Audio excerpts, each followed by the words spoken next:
Welcome to Couch Conversations, the space where real talk meets God talk. We're two best friends who love Jesus, deep convos, and a whole lot of laughs. From relationships and faith to the messy middle of adulting, we're chatting about it all right here on the couch. So grab your snacks, get cozy, and let's get into it. This is Couch Conversations. What's up, cousins, and welcome back to another episode of Couch Conversations. We're your hosts, Kelsey and Deja.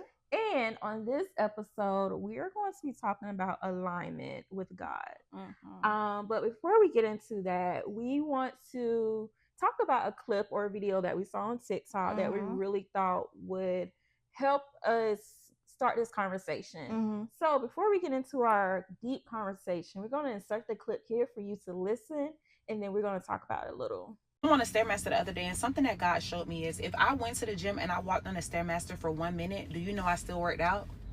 I can still leave there and say I worked out today for whether it was 60 seconds or 60 minutes, I still worked out. And God showed me this is how the enemy tricks people into not walking in alignment with his will and his steps. He makes you think of it on a large scale. He makes you think of, oh, if you're not going to do it this way, then you don't do it. You didn't do it. You're not being obedient if you didn't do it that way. And God is just like, if I could just get 60 seconds from you, I'm cool.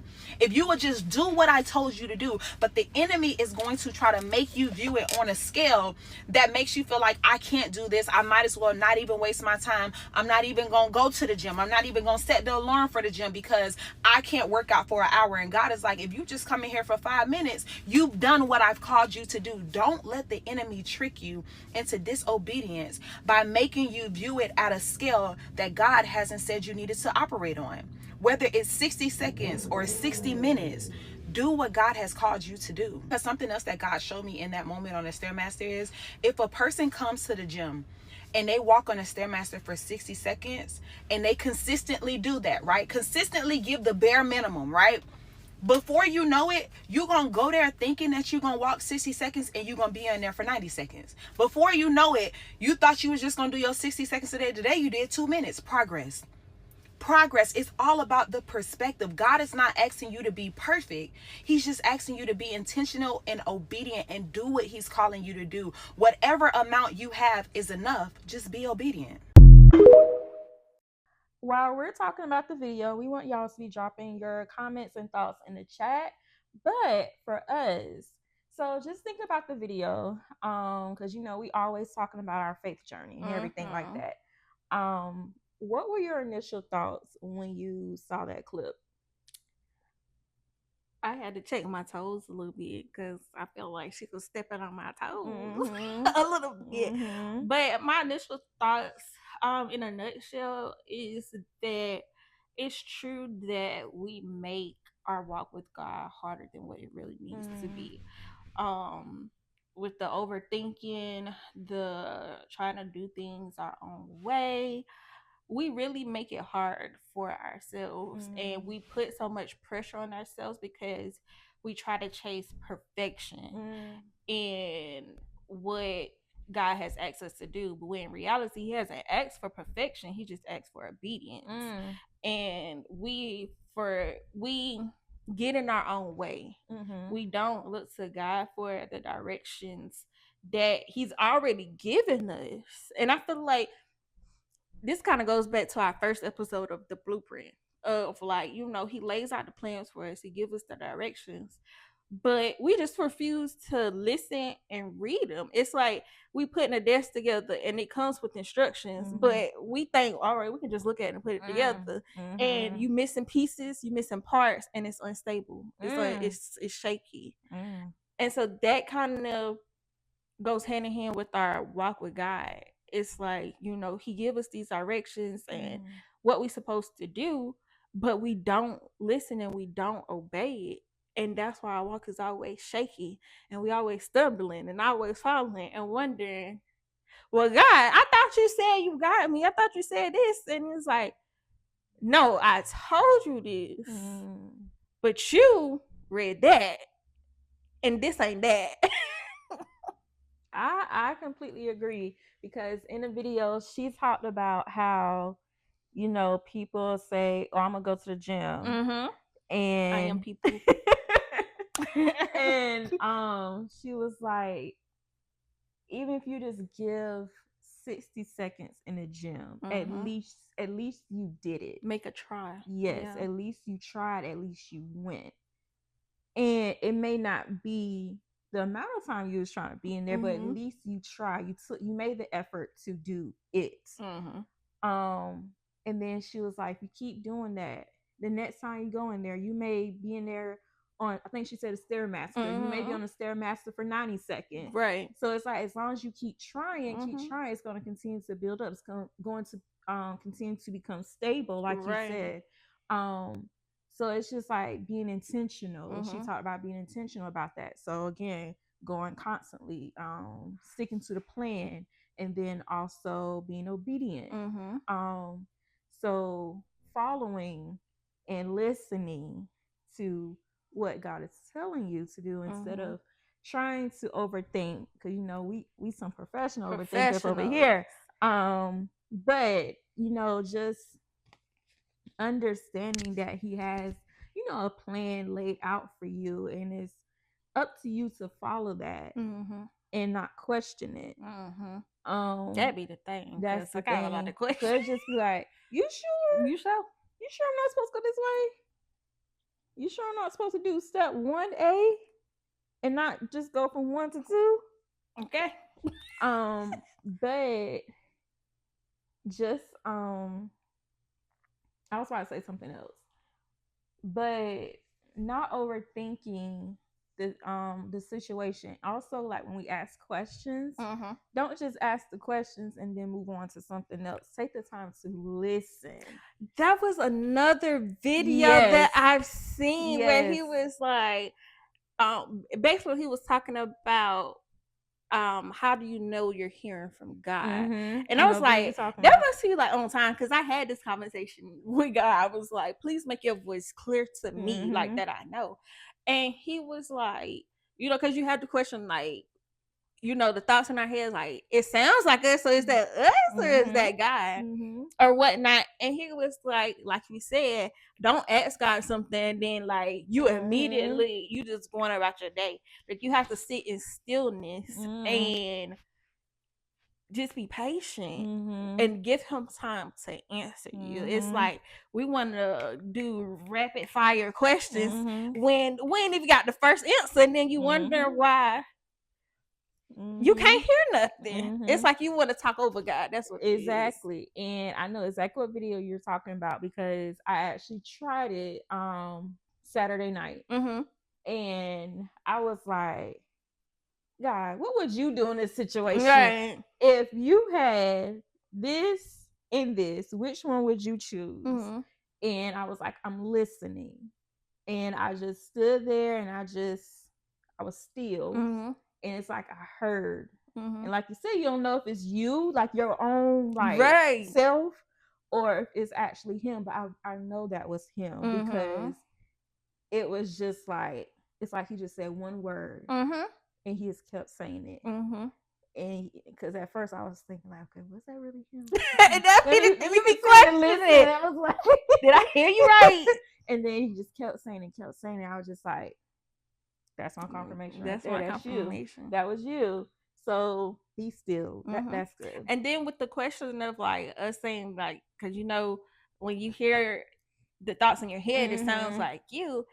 And he made a good point. He said, God is within you. So if it sounds like you, it's God is within you. So it's like it is you, but it's God speaking through you. And something I always say, and we're going to get into the questions, but something I always say is God is no author of confusion. No author of confusion.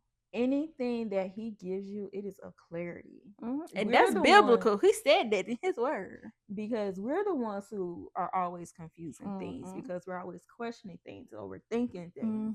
But if it is of His word and His work, it is clarity. It's clear as day. No confusion about it. No misunderstandings. No misinterpretations. No nothing. So now that we kind of just put our thoughts out there based on the video, and we'll also tag her in the comments, or in the caption. But now let's get into these questions. So, can you share a time in your life when you realized you were out of alignment with God's plan?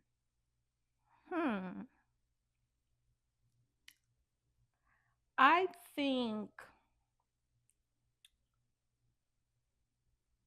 that period of time in my life where it just seemed like things was just thinking and life was lifing. Like it was like one thing after another. And I guess I can take it back as a relationship. Everything is not about a relationship, but this particular incident came to mind.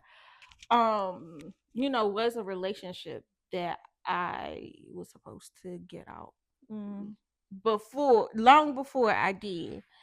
And it was like things just kept happening within it. And I heard God plenty of times tell me, daughter, it's time to walk away. It's time to let it go. And it's like, no, I love him. I wanna be with this person. This the person that said they want to marry me and be with me. They don't know nothing about no marriage. But me just wanting to stay there, be in it, and I don't know. I guess I could be not. I don't know, but I guess I could be honest and say like maybe I was insecure in myself and feeling like I couldn't find nobody that would be for me. Like not saying like, it's easy for me to get somebody, Right. but it's different having somebody that's for you. That's the difference between it. I can get anybody I want, but is this person for me? So I was clinging so much to the idea of having a person, right? And having this person in seeing the potential in them was like, all right, they're not there yet, but they can get there. We just work on it a little bit. They can get there. And I realized God telling me that ain't your job to get them there. That ain't for you to do. That's not your purpose. And even if it is, it doesn't mean that your job is to stay. Maybe it's your job to be intertwined in it for your time to show them certain things. But then you do your job and then it's time to go. You don't need to stay overtime. And I was trying to stay overtime. And so it seemed like things kept happening until I had no choice but to be like, I'm done. And dealing with things that I never thought that I would deal with, experiencing something that I never thought that I would experience. And it ended up like the one thing that I experienced, it ended up being I would say it would be a lifetime of hurt from that because it was a traumatic experience, for me. And sometimes I wonder, it's like, did I go through that because I didn't listen to God and stay? Or was that like, is that a part of my lesson in life? It was just something I struggled with. But still, all in all, it was a time where I was miserable, constantly asking God for direction, and He's telling me what to do. And I still want to do my own thing, but still, every chance I get, I'm going back to Him, asking Him, like, God, I'm asking you to help me. Like, take me out of this situation as far as like feeling miserable, feeling like things aren't going how I think they should go. And it's like, girl, I'm trying. I'm telling you what to do, but you just being hard headed. And unfortunately, a hard head make a soft behind, and that's just what happened. That's like one of the clearest examples that I have in my life as far as me realizing that I wasn't in alignment. And I didn't realize it then. It was definitely hindsight when I realized that. Because like you said, like you knew that He was telling you need to get out of it. But to you was like, no, like you said, I can fix this person. I can make them better. I see the potential in them. But like you said, it's not up to you to bring out that potential. Or maybe you were put in that person's life to bring out that potential because maybe they didn't see it within themselves. Right. And maybe you were just placed there to help them with that journey. Mm-hmm. And then after you did your part, it was time for you to leave. Mm-hmm. And you trying to do the manager job outside of your scope. And you trying to, your hours 9 to 5, you trying to work the 8 when nobody even asked you to work the 8. You wasn't required to be at nothing past 5 o'clock, but yeah, you trying to put in that extra time. And then wonder why you tired. Wonder why you going through it. So what about you? I would say it was, and I feel like I talked about this on a previous episode, but mine is more so job related or searching for a job. It was 2020. I guess I could either do 2020 or 22. I'll do 2020. So of course, COVID time. I had all these I had these goals and these plans already like mapped out in my head prior to graduating. And once I graduated and COVID was just messing up everything. And yeah, they get on my nerves up there. They be walking like FIFA. But like goodness. Girl. But of course, COVID was messing up everything. Jobs were changing. You just saw a lot of people getting rid of jobs, things like that. And so I'm constantly applying for jobs, constantly applying. And I'm just like, why do I keep getting these rejection emails? Listen. And it's just like, I know I don't have as much like work experience in my field, but I do have the knowledge and I am coachable. Right. So it's just like, and they're like entry level jobs. It's not like I'm out here applying for director of health education or community health or something like that. Cause I know my lane. Okay. I know my lane right now at that time. But it's just like, why am I not? What's going on? What's going on? So I was like, maybe I'm not doing something right. Maybe my goals aren't in line with what God wants for me. And maybe I'm not searching where He wants me to search. And so I took a step back. I was like, okay, I need to figure this out because I need to be making money. And I need to use this degree that I just paid a lot for. So I need to put it to use somewhere. Right. Somewhere. And so I was like, I'm gonna just sit down, read, like just do my resume all over from top to bottom. And I'm gonna like literally just take my time. I'm not gonna just throw anything on the wall, see if it sticks. And so once I did that, that's when things started coming in a little, like slowly but surely. And I was like, God, was that all I need to do all this time? Yeah, I'm thinking it's them and not me. Right. But He was just like, I feel like He was like, I needed you to trust me and I need you to follow what I was trying to get you to do. I was trying to get you to understand and see that it is you and you need to do this so that I can get you where I'm trying to get you. Right. So you were holding yourself back, holding yourself hostage from what I was trying to get you to accomplish. Right. So it's like, once I did that, things just started running smoothly. So I feel like that would be a time that really comes to my head at the moment where I just felt like I was out of alignment with God's plan. Yeah. Because, and I guess to just sum up both of what we talked about, moving on our own time, thinking we know best, questioning, and just doing all that. Yeah. So with that, following up with what you just said, as far as like you aligning with God's plan, what does alignment with God personally looks like to you? I would say alignment with God to me looks like walking down the path that he has laid out for me. I was like, laid out. Wait, I was like, wait, which L word? Laid out for me.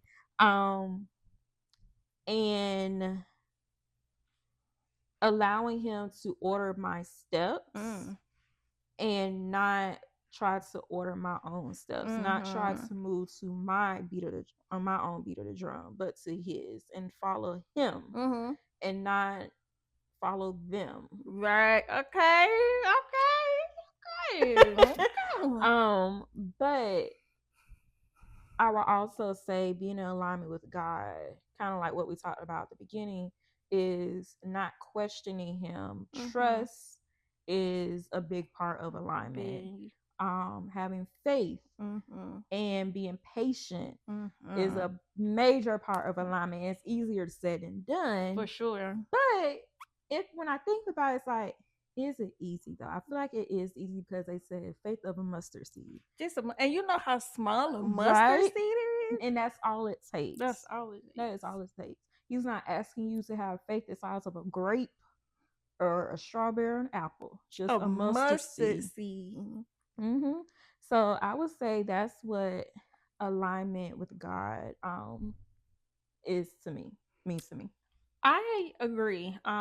Definitely trust, and you have to have that blind trust because sometimes we feel like we got to see it to believe it, and it's like God. I can't remember where I read it in scripture when he said, like, basically, those who believe me without seeing are true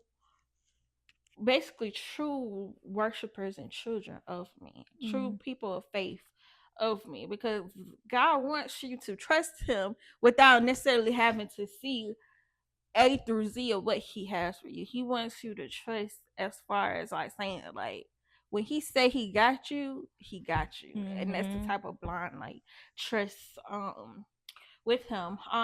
Definitely having that relationship with him and being able to go and talk to him about it. Like, alignment with him to me means like you actually, I don't want to say having meetings with him, but you actually taking the time and having those conversations with him and hearing from him, and what's the word I want to use? Consulting with him. About like where you should go. And it's okay to have questions as far as like, where should I go? What should I do? But it's not okay to question him as far as like, are you sure? Like, is it, you sure? Like, I think I should do this, So having those consultations with him and talk, that sounds so like business, like 101. Yeah, I don't want to say check-ins, but yeah, check-ins in a sense. Yeah. And just making sure that you are really hearing what he's saying to you. But yeah, I think like alignment is just making sure that he's walking with you in it, and it's more of him and less of you. Like he reaching out his hand to you, and you don't know where you going, but you trust him to hold you tight. Lead me, guide me, because I don't know where I'm going, but he gonna lead you and guide you. You just got to hold your hand out, and he got you. That's good. That's good. So, and it's kind of, I guess you can say this kind of goes back to our initial question, but was there a defining moment that shifted how you listen to or follow God's direction?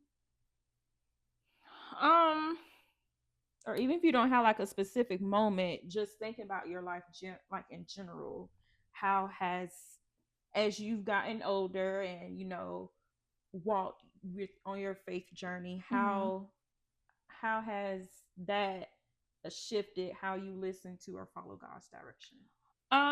Yeah, I don't think I have a defining moment, but as I feel like reflection is just such a good thing to do and a space to be in when I sit back and reflect on just my life journey, I would say starting from like my 20s, the beginning of my 20s or late teens or whatnot to now, and thinking about all the things that I prayed for, I asked for, and seeing like how they all came to fruition, and realizing like they all may not have come exactly when I thought they should have came, right? But it has always came to pass. And it's like it just reminded me, like you said earlier, of patience. Like we expect we look at God as a magician. Or like he Little Caesar's hot and ready. Like you asking and 5 minutes later it's supposed to be there. But when I go back and think about like, just me doing not doing. Yeah, me doing all the things that I've wanted to do, or just being in certain places in my life is like I really have lived a few of my prayers already, and I didn't take the time to sit and appreciate that I did. And that really changed my perspective on how I listen to him and follow directions, because it's like, okay, I listened, but he didn't give a time frame of how long you listen. It's not like I said, you hot and ready, you ask him and then it comes like right then and there. It could be a year from now, 2 years from now, 5 years from now, but just being steadfast and listening to him and waiting for him, that has been I guess that would be my defining moments of how like I just kind of shifted in how I followed him and listened to him. And I just learned that like probably this year, just literally learned that. It's just like it was like an aha moment, like, oh, okay. Okay. I would agree. So not necessarily a defining moment, like a specific situation, but just over the course of like our adult years. I would say that he has shown me over and over and over again how he hears me. He will continue to bless me, an overflow of blessings, and even things I may not have even asked for, but he know that I need. Like he be showing out. He be showing out. But I would say just having like a stronger faith in knowing that it would happen, and not being stuck on I need it to happen now. Right now, yeah. And realizing that he's gonna do it when he thinks I'm ready, and not based on when I think I'm ready. Right. Because I may not be ready for something, then I get whatever it is, and I may mess it up. And then now I'm mad. I'm mad at myself and I'm mad at him. But it was because I wasn't ready for it.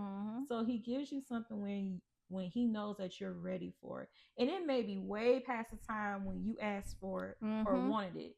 And then you just like, well, what took you so long? Right. And then you realize why it took him so long to give you what he was giving you. Right. So I would say just having like a stronger faith. And it for sure took a lot to get there. And I'm still working on it. But I would say I'm not where I used to be, maybe 3, 4, 5 years top. Right. Because like he just showed me, and just like trusting in the process, just trusting the process. Yeah. And just knowing that as long as I listen it's all good. It's just like, girl, why you even tripping? Right. It just reminds me of that quote or that saying is, you don't see the fruit the day that you plant the seeds. And it's like, it's a thing of being patient with the process, but you also have to nurture the process and keep like going through it and stuff, like being willing to be in the process. Like when you plant seeds, you got to water it, you got to make sure it gets sunlight, you have to take care of it.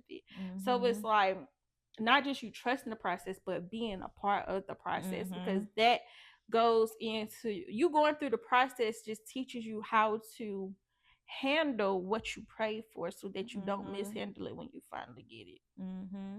And something else I always say is, and it kind of goes like off what you just said, if he brought me to it, he'll bring me through it.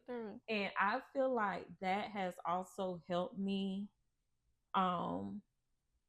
in the moment of like listening or following his direction, because it's just like he wouldn't have brought me to this if it wasn't for a reason. Right. We may not understand it right then. We may look at it as something bad, because it's just like, why is this happening to me? Why am I going through this test? Why I'm going through this trial or whatever? But then he probably has a good lesson once you come out of that. Yeah. So that's just something else that has helped me through my alignment with God and listening and following his direction. Yeah. Yeah. How has your faith journey evolved as you've learned to trust his steps more deeply? Honestly, similar to what I said just now. I would say it has definitely evolved. Because it's like as we're getting old, we're able to form our own opinion, our own understanding and relationship outside of what our parents taught us and what we heard when we were younger. Because of course, I mean, we may have understood what they were saying, but of course we didn't understand. It didn't. I just heard like, okay, God, blah, okay. Blah, blah. And it's just like, but now like actually taking the time to listen and form our own relationship, personal relationship with him outside of like, of course, what's taught in the church and from other people, but my own personal relationship, how I bond with him, how I communicate with him, how we communicate together, and all that. I would say is how my faith journey has evolved, and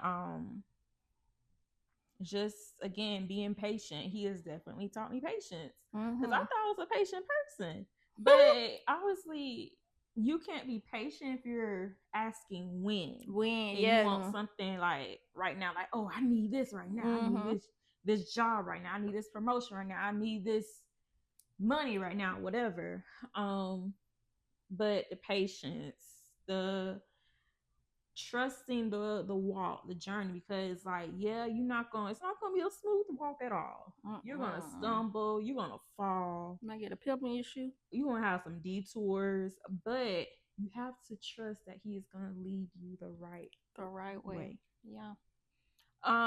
For me, I think it has involved being that I have become more attuned to God. And it's still a work in progress, like for real. But now I really do consult with him. Like I said earlier, like I really do have those conversations with them. And one thing that used to steer me away from talking to him is me feeling like I don't know what to say, or I don't know how to pray right. Because like when you in church, especially a Southern Baptist church, and how they pray, like, oh, that's how you pray. People like, oh, they pray good, and it's like I don't know how to do that. And then I realized it's like, we get so stuck in the structure of religion that we forget the relationship part of God, and it's like, he don't care about all this stuff that y'all putting in it. What he really truly wants is the relationship. And all that stuff it sounds nice, but what does your relationship look like him? So my talking to him may be looking different from how you talk to him. I may not be like, how like some deacons used to start off with a song when they pray loud. And then they go to a 10-minute prayer. Mm-hmm. And sometimes the prayer just be you should just saying a bunch of nothing for real, really not having that talk with God. And then something I read in scripture recently. Since I read this scripture recently, I'm starting to sound like an old deaconess or something. But God tells you to go into prayer in private. Mm-hmm. And speak to him in private where you can be vulnerable, you can strip down, you ain't worrying about how you sound, how you look, how you doing it. You just really having that relationship with him. And that's what I have been doing. And when I tell you it's such a different experience because you feel like he's really right there sitting next to you talking. Like you talk to him like you would talk to your best friend. Like of course you respectful. Like right. you know, you don't talk like I ain't like my right. You ain't talking too crazy. But you're literally talking to him like he's your friend. Because he is your friend. Yeah. Like he is your friend. And he wants that from you. And just trusting, I think like my journey and my faith have evolved as far as like trusting his steps more deeply is because like I've become vulnerable with him. I've really nurtured that relationship with him and just be like literally going to him and be like, you know what? I'm taking me out of the equation. And I'm letting you do you, big dog. Like, you tell me what you want me to do. You tell me what to go. Because clearly, I don't know nothing about nothing. And then just also being okay, like, going to him and saying, I don't know what to say. Yes. Literally. Being okay with that. Because he knows in your heart. Yes. As long as your heart posture is pure, he knows it. And like you said, you being able to come to him and literally say, I don't know what you want me to say, what to say, but God, you know my heart. And I think sometimes people say that without realizing what that actually means. Like, you know, when you go to him, like you said, that is the time where you say, God, you know my heart. I don't know. I can't formulate the words, but look into my heart and see what it is that I need. Fill in the gaps where I need you to. Because sometimes you don't even know what you need. You don't know what to say. You don't know what you need. You don't know what to ask of him. You just don't know. And so you just be there. You just be like, please, like, take over. I surrender to your will. Like you really have to take ego out, take your pride out, and really be like, God, I surrender. I don't know what I'm doing. I surrender. Like literally fall on your face and be like, I'm through. I'm through. And when you was talking about the church, and what I'm gonna say may be controversial, but hey, but whoop dee doo. Whoop dee doo. But I know, like, I guess you can say more so, like in my adult years dating, I used to be like, I want a guy who is in church every Sunday. I'm laughing because I had this conversation in the shower with Go ahead. And then, like, honestly, within my most recent years, like within the last, I guess I could say maybe 3 years. How many times we've been?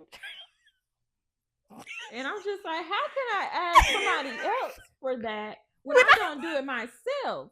Hello. But I feel like the most important part, though, what I really look for and do have, and do, is that as long as you know God, I can't make you have a very close relationship with him, but as long as you know him, know of him, and have reverence for him, he's the only one you honor, then we're good. We're good.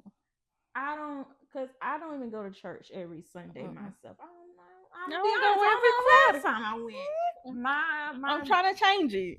Right. My deputy director literally just asked me today, like, when's the last time you went to church? I was like, it's been a little minute.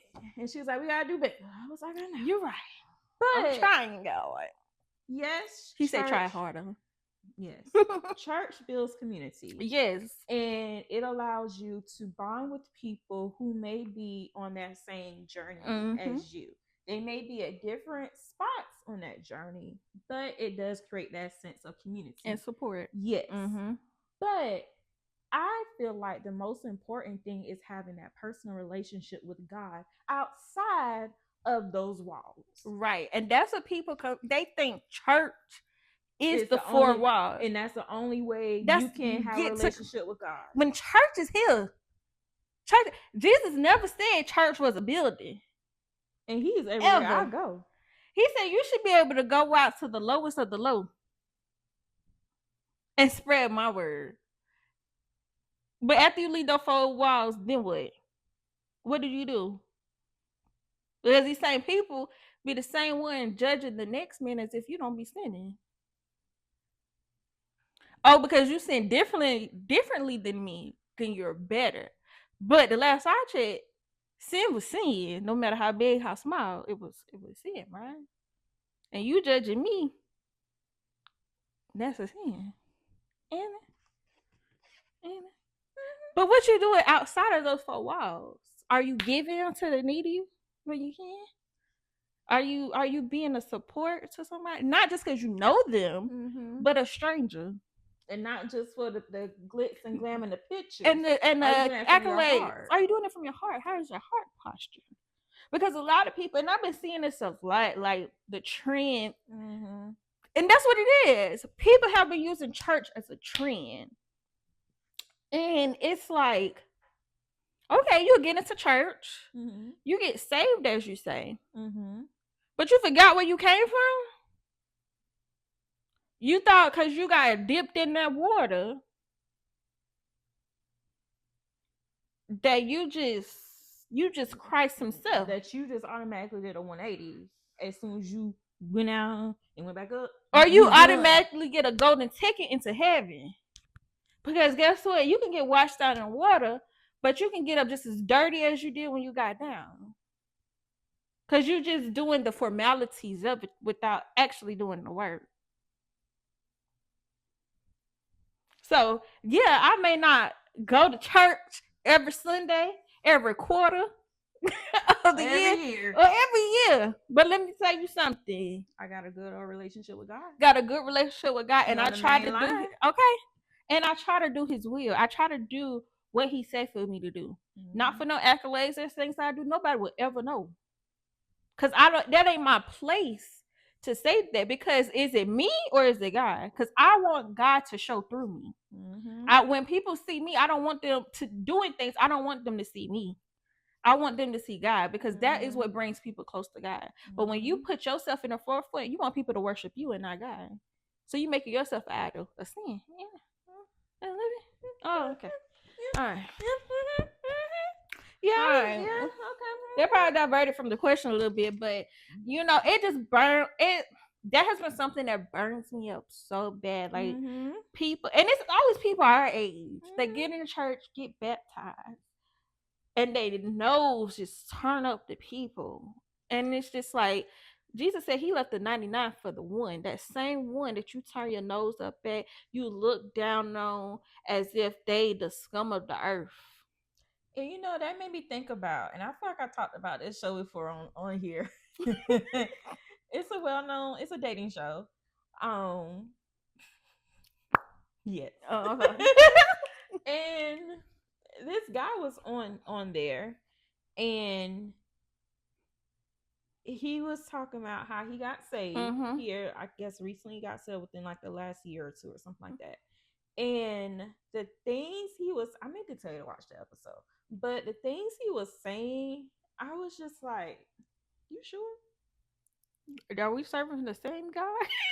Because the way you talking to some of these women out here, you sure? It must wasn't right. That might have been some dirty water. Okay. Let me try again.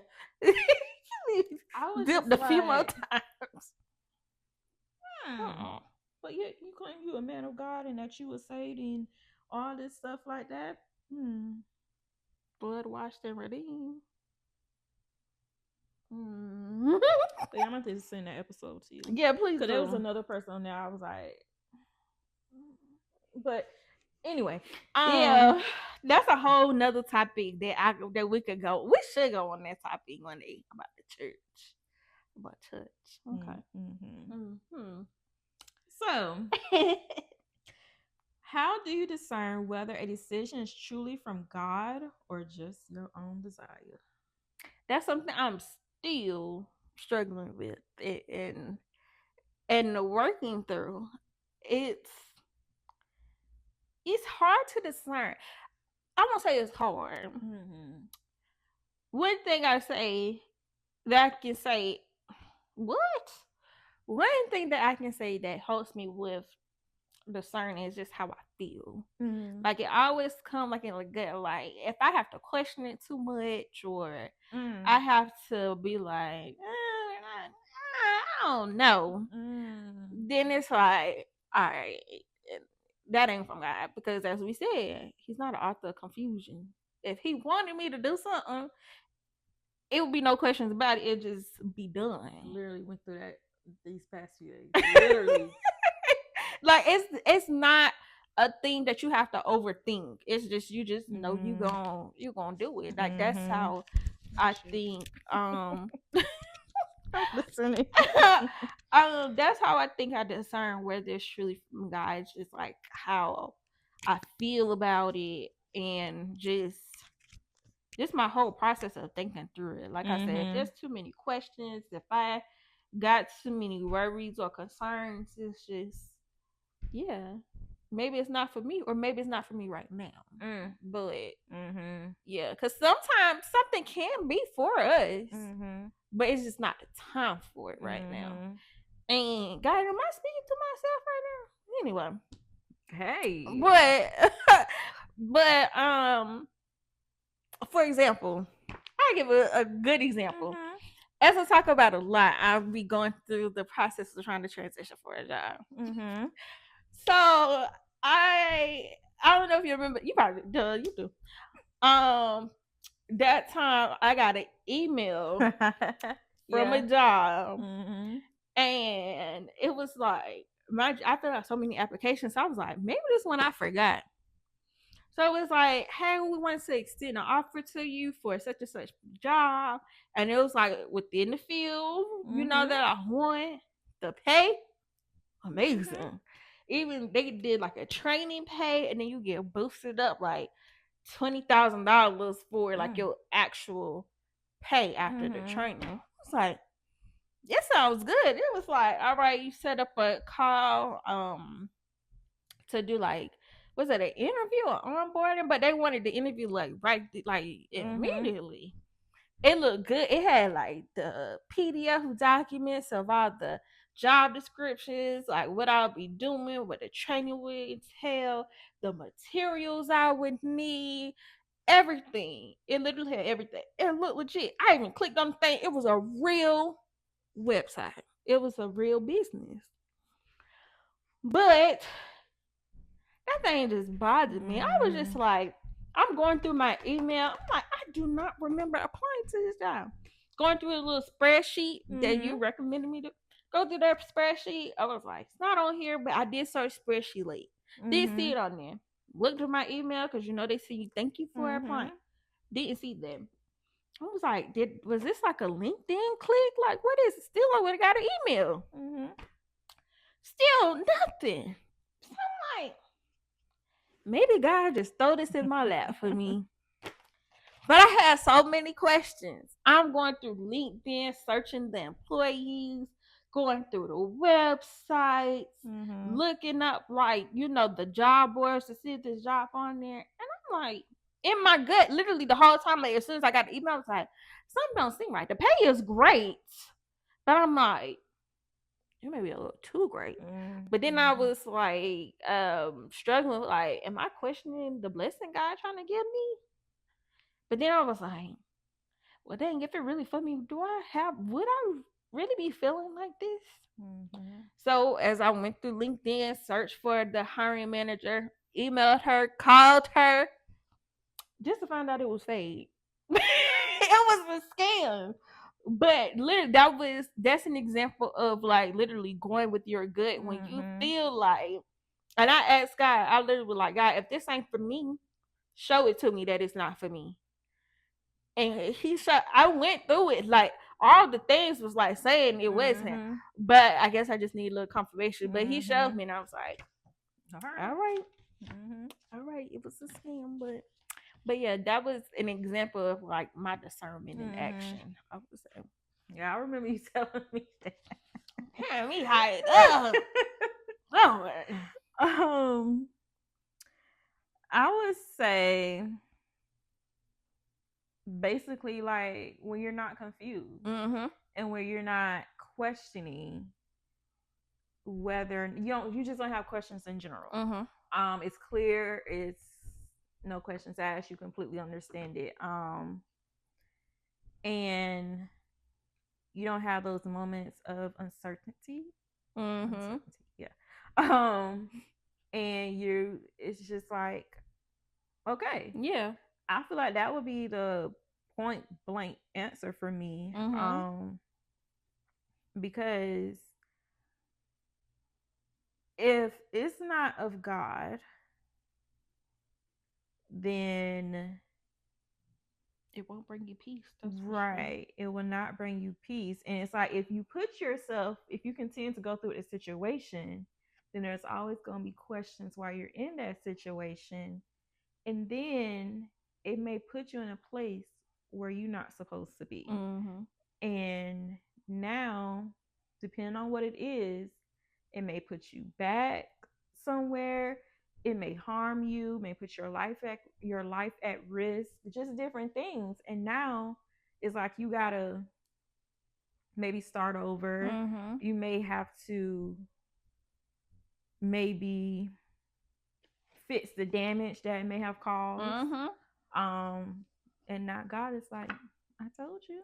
Now you want to do it my way? You sure? You sure you want to? So that's how I would say. That's how I discern whether a decision is truly from God or my own desire. Okay.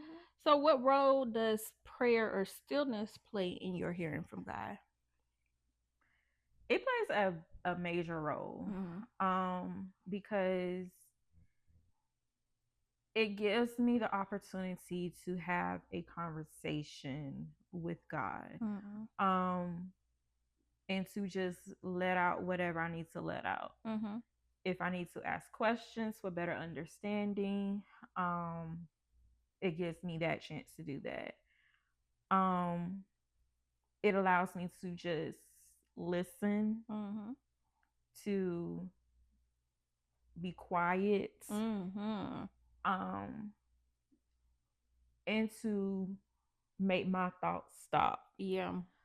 Also, something else like outside of prayer that I do is like every morning when I get up, I listen to gospel music to start my day.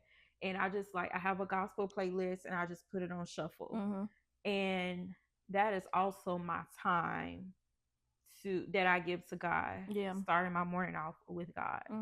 And I feel like that has also helped kind of make the day better, I guess you can say. But I would say prayer or stillness. What role does prayer or stillness play in hearing from God? Yeah, listening, just being able to be still, silence, and just having that time to just ask questions, be as vulnerable, take the mask off, just be like all the bruises, all the scars, just everything, just let it be shown to him. I think for me, stillness, it helps with minimizing the distractions and just giving like an opportunity to calm down, be present with him, and like you say, have that conversation with him. Sometimes it's so deeply embedded in us to go, and never take the time to just be still. Be still. He told us, I was like, that is something that's crazy. A couple months ago, that's something that I wrote down when I was doing like devotion or whatnot. And literally, it like all I could write down was be still. Like, be still and let God. That's it. Be still, let God. And with stillness, it helps us not get in the way of what he has for us to do, because sometimes we get in our own way. We do stuff that isn't what he tells us to do, or it hinder us from getting us where he wants us to be.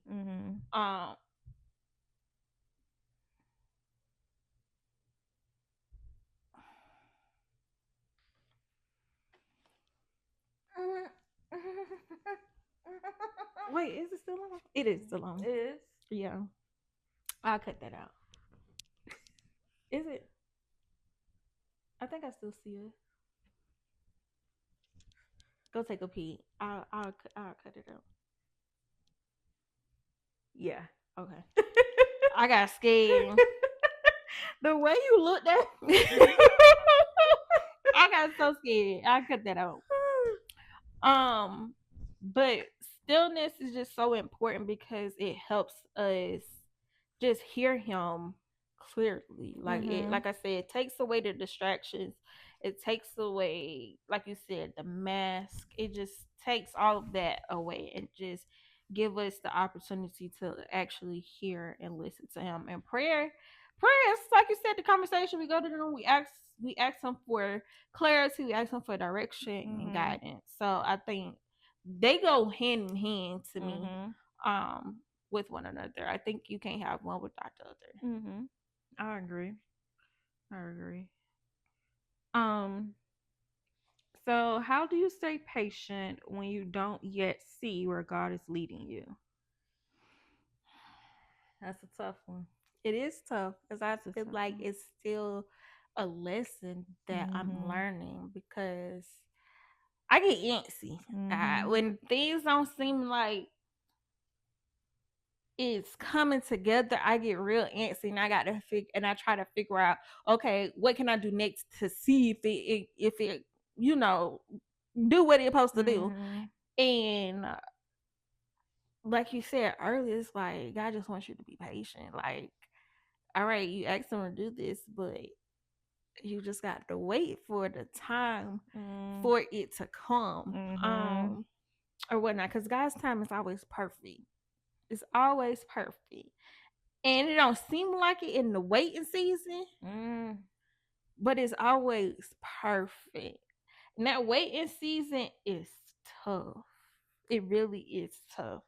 And especially when you don't have a clue, an inkling, a peek at where you're going. Like, you literally have no direction. Like, it reminds me of standing in the middle of a four-way stop. And you don't know if you're supposed to go left or right or frontwards or backwards. You just stuck. And it's just so hard to stay patient, because you just get antsy, because you're just like, all right, I'm standing here. I feel like I'm by myself a little bit. Like, what's going on? Like, where you supposed to take me to? How do I know how do I prepare to where I'm supposed to go to? That's another thing another thing that I struggle with as far as patience is, like, when I go somewhere or try to do something, I want to be prepared for it. And it's like, how do I know God ain't already prepared me for it? I may have I may think I know where I want to go, or don't think I know where I want to go. And it's like he already given us the things to prepare, and it's just like, you just got to trust. So patience is still a lesson, a hard lesson that I'm learning. It's like, I feel like I go through it in ebbs and flows. It's just like, all right, I'm patient. I don't really think about it. I just trust. And then after a long period of time, I'm like, all right, I'm trying to be patient, but Like, hey, did you forget about me? Did you forget about me? Literally, like, did you forget? Like, you know, I know you said you would do it, but I'm just trying to make sure you know that I'm still here waiting. You know, it makes me think about when you call into like a call center, and they say you are number 259 in line, and I'm immediately click. Like, but it makes me think about you're calling in for a reason, right? Let's say you have a question about something that was on a bill, and it tells you that you're that number. So now it's like, oh, when you hear that number and you like, man, I ain't got time to wait for that. Right. 259 people? They never gonna get to me. And I don't know how long they're gonna be on these calls. I don't want to wait. Mm-hmm. So now it's just like, you're never gonna get your question answered. Or you figured out yourself. You may not even figure you try, but you ain't gonna never get the answer because it's only something that they know and only can do. Because maybe it was a mistake on their end, but now since you done hung up because you heard you was number 259, now that mistake gonna still be on your bill. And now you gonna just be sitting there with that mistake and nothing resolved because you didn't want to wait. You didn't want to wait. And then you're like, well, I'll call back tomorrow. So you call tomorrow now. Now you number 565. Then you're like, dang, I should have just waited the first time. But it's hard to stay patient and wait and wait and wait and still wait, because he may say that I'm gonna do it for you, but he didn't tell you when. Yeah, tell you when. He might have said denied or delayed but not denied, but that just means not yet. Right. It's yours, but not right now. Not right now. Because maybe you're not ready. Again, what I think I said earlier, you're just not ready for it yet. You haven't did this yet to prepare yourself for it. You haven't let this go yet to prepare you for the next thing I'm about to give you. So now that you're holding on to these things, or you haven't worked towards these things, and I've shown you that you need to do these things to get you to where you want to be, or where you need to be. You being unproductive in your waiting season. I'm gonna let you continue to wait because I've told you and I've shown you. Lord, where am I from? I've shown you what you need to do and what you don't need to do, but you continue to do it. So I'm gonna let you wait. I think that is brought up something for me. It's like in our waiting season, it seems like it takes so long because we just stand there and twiddle our thumbs. We don't actually make it productive. We don't do anything to prepare. We just want God to drop it in our lap and just be like, we want him to do everything. Want him to do everything. But like I said, faith without works is dead. And it's like you can have all the faith in the world. You could trust somebody you want to. But what is you gonna do to get it? Like you have to listen to what he said and do it, not just say, "Oh, I'm gonna get to it. I'm gonna get to it." You have to actually do it. That's why the waiting season be so agonizing for some people, and I'm some people. I'm talking to myself too.